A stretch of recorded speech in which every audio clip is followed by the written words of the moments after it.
This week I've been binge watching the videos by B.R. Turner on YouTube and Instagram. I love his flop cup and the bright, bold colors that he uses. So I'm going to try here with magenta from Lucas Krill, cyan also from Lucas Krill.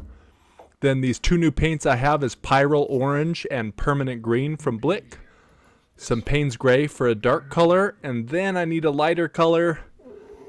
How about this Titanium White from Blick? And then I decided I want to go big with this, so we're going to do a 16 by 40 canvas.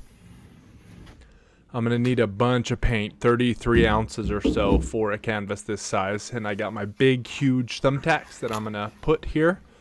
Open this up.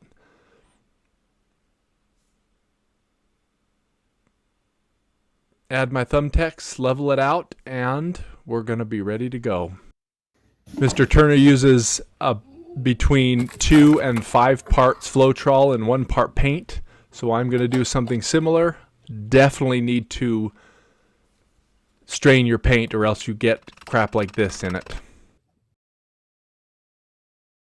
And with the flow paints, I want about 4 ounces of mixed paint. So I'm actually putting in about 4 ounces of Floetrol and then just adding color until it's the right color, which turned out to be about a 20th ultimately. And I didn't have to add any water to those.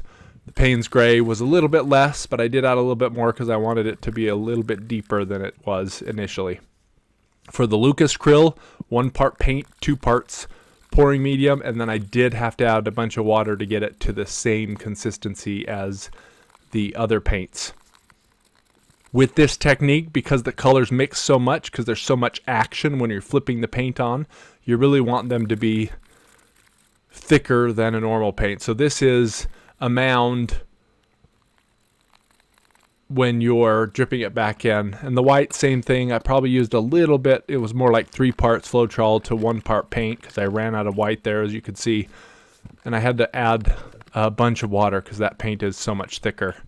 But ultimately, they're all about the same consistency. As always, I eyeball, and then I do a drip test.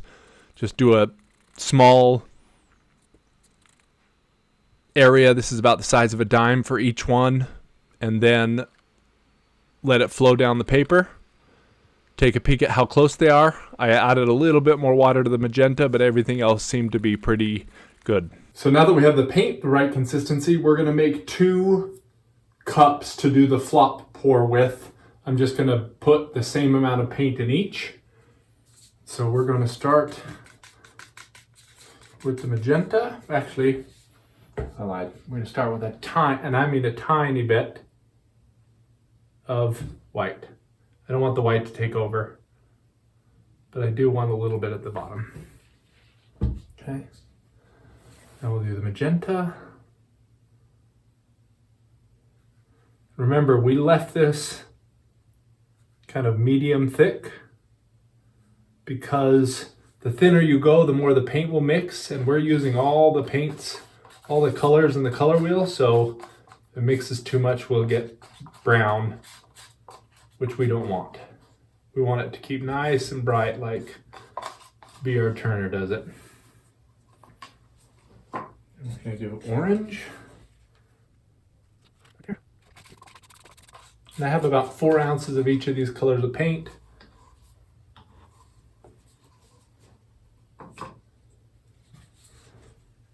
That makes 4 times 5 color, that's 20 ounces. And then I have about 15 ounces, which is more than I need of the white, but it's a big canvas, so we want to have a little extra just to make sure. Light blue, and then the Payne's Gray. Another reason why I love this technique is you really get to make a mess. I'm gonna put those back here. All right, so we're gonna do our white. I'll leave a little bit just in case I gotta do the corners.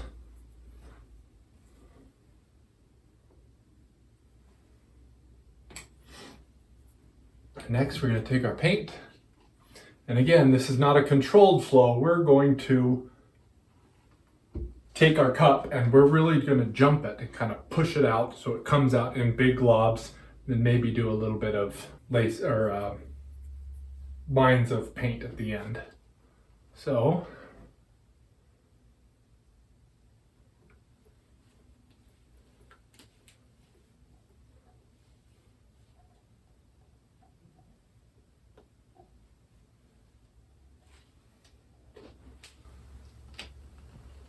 interesting. I'm going to do this one a little bit different.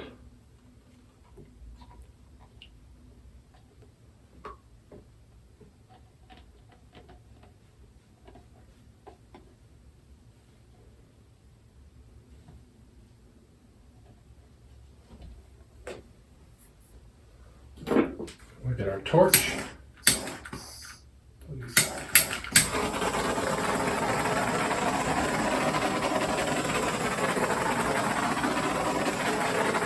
So I think, just looking at this, I think the paint was a little bit too thin because of how quickly it mixed. So probably what I'd do next time is either add some gel, to gloss gel, something like this, to help thicken it up, especially when I'm using the liquid colors, because it essentially doesn't give it any body, and I have to figure out how to make it thicker because I didn't add any water to these ones. And then I would add less water to the other ones. But overall, I did get some really bright colors. So now, let's see some bubbles.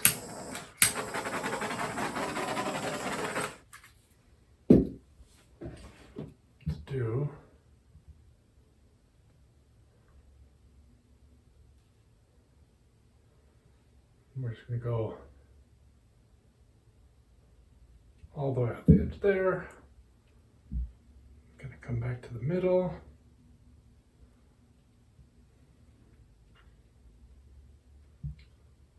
Slowly go this direction. I probably shouldn't have done it on such a thin, long, thin canvas, just because doing something like this is just going to give me lines instead of solid color. But, I mean, this is how we learn. Sure I got enough to cover, I did. So to make it easier for you guys, we're going to flip it this way.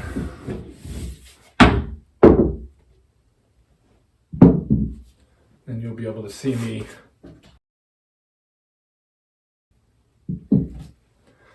just in case.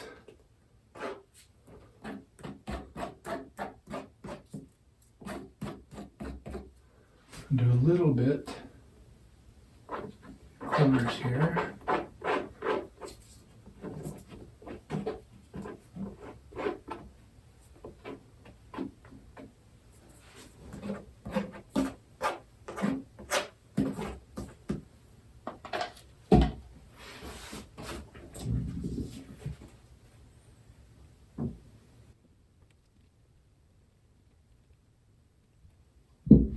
And this paint is not really moving fast enough on the edge, so I'm just going to give it a little bit of help.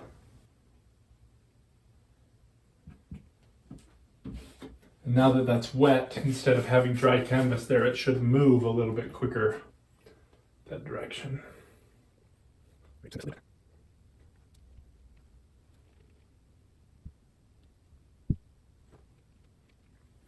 Still have a good amount of paint here.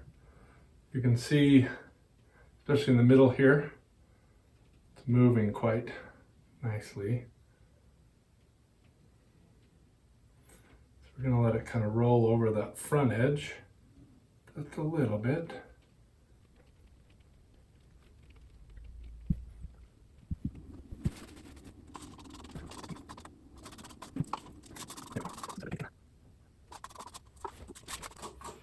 This is why you always make a little bit of extra paint. I'm going to be super close here, especially on the big ones. I'd rather have leftover paint and use it in a different painting than run out and have to make more right there in the middle. So I'll make mistakes so you guys don't have to. I'm sure none of you guys have done this. Never. That couldn't happen. A little bit more white here.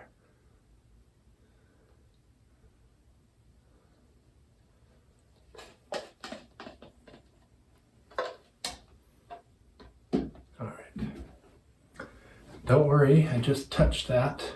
Nobody's ever done that either, have they?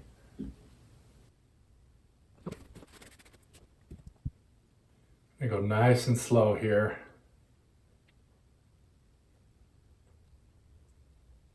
Trying to get it over that edge first. I should be able to.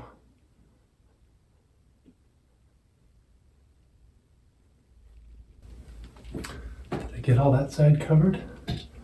Mostly.